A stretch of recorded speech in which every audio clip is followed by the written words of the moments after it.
Income sebuah keluarga adalah cermin income sebuah negara. Apakah benar begitu? Oke, kita urai perlahan. Dalam ekonomi versi keluarga, ada dua tipe keadaan ekonominya, yaitu ekonomi lagi bust atau negatif, dan ekonomi yang lagi boom atau positif.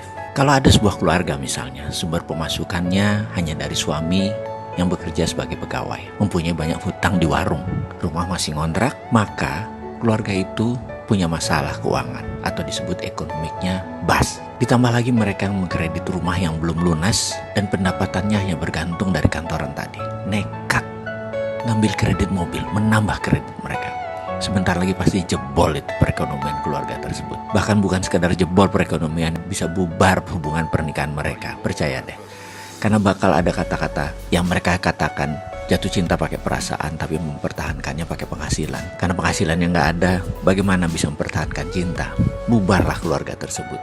Itu kalau ekonominya lagi bust. Teori klasik dalam bangun ekonomi rumah tangga untuk keluar dari ekonomi bust adalah dengan menambah cash flow atau uang masuk. Kalau suaminya bekerja, maka bagaimana sekarang istrinya membantu income keluarga tersebut, misalnya menjadi broker properti atau jual tanah. Hal ini membuat satu rumah tangga tersebut punya peluang dua macam pendapatan.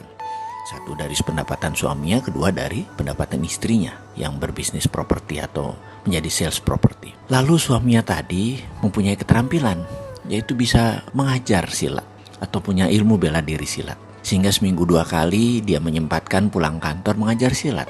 Suami tersebut mendapatkan 2 sumber pendapatan saat ini, ditambah yang ketiga yaitu istrinya. Kemudian dana tersebut dikumpulkan, dibelikan sebidang tanah untuk beternak ayam petelur misalnya, di mana anak-anak mereka bisa membantu setiap hari merawat dan beternak. 2 income suami, 1 income istri, ditambah lagi usaha ayam petelur. Dan aset tanah membuat kandang ayam tersebut nilainya naik terus, di luar pendapatan dari bisnis telur ayam tersebut. Inilah yang disebut rumah tangga dengan 5 macam pendapatan atau multiple streaming of income. Kalau ditambah rumah yang ditinggalkan tadi, ada kamar yang lebih, dan kamar tersebut dibuat penginapan, dipasarkan melalui Airbnb. Maka keluarga ini benar-benar memanfaatkan setiap jengkal lahannya, setiap senti kepemilikan asetnya dijadikan sumber pendapatan. Mereka menjadi pemilik kemakmuran. Ketika rezeki mereka bertambah, mereka beli lahan lagi untuk bangun kos-kosan. Bulanannya aset tanah tersebut membuat pendapatannya 2 dari 1 aset. 1 dari nilai bangunan, 2 dari pendapatan kos-kosan. Keluarga ini dalam keadaan multiple income, dan mereka bisa dikategorikan lagi boom ekonominya. Pada saat lagi boom tersebutlah baru mereka membangun proyek jangka panjang, ditambah lagi kos-kosannya, ditambah lagi propertinya. Itu adalah strategi ekonomi kalau lagi boom. Janganlah coba mengembangkan bisnis atau usaha selagi ekonomi bust. Nggak akan pernah bisa terbayar balik. Bahkan kalau anggaran pendapatannya tersebut kurang dan belanjanya lebih, sisanya masih masih harus berhutang, nggak akan pernah bisa selesai masalah tadi jika tidak keluar dengan menciptakan multiple streaming of income. Itulah solusi jika kita dalam keadaan ekonomi bust.